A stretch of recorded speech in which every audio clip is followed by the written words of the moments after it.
பல பேர் பல விதமாக மீன் வறுப்பாங்க. இன்றைக்கி நான் எப்படி மீன் வறுக்கிறேங்கிறத உங்கள் கூட ஷேர் பண்ணிக்கிறேன். மிளகாய்த்தூள், உப்பு, புளித்தண்ணி போட்டு பிசைஞ்சு வச்சுருக்கேன். இப்போ நான் அரைக்க போகிற இந்த கலவை வந்துட்டு குழம்புக்கும் சேர்த்துக்கலாம், வறுவலுக்கும் சேர்த்துக்கலாம். அலுப்பை பார்க்காம ஒவ்வொரு டைமும் நீங்கள் மிக்ஸி அரைக்கும்போது கொஞ்சமாக தண்ணி விட்டு 2 சுற்று சுற்றிட்டு அதை வாஷ் பண்ணிவிட்டு அதுக்கப்புறமா நீங்கள் எதுவாக இருந்தாலும் அரைச்சிக்கோங்க. தேங்காய், சோம்பு, மிளகு, வெங்காயம், கருவேப்பிலை இதை நல்லா கொரன்னு அரைச்சிக்கோங்க. இப்போ வறுவலோடு நீங்கள் இதை போட்டு பிசைஞ்சு வச்சுருங்க. ஒரு அரை மணி நேரம் விட்டுட்டு அதுக்கப்புறமா பொரித்து பாருங்கள். ரொம்ப சூப்பராக இருக்கும்.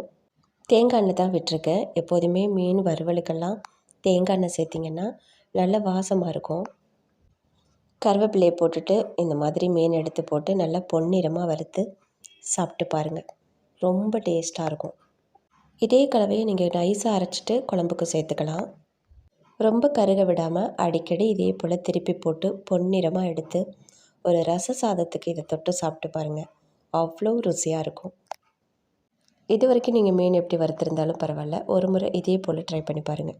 வீடியோ பிடிச்சா லைக் பண்ணுங்கள். தேங்க்ஸ் ஃபார் வாட்சிங்.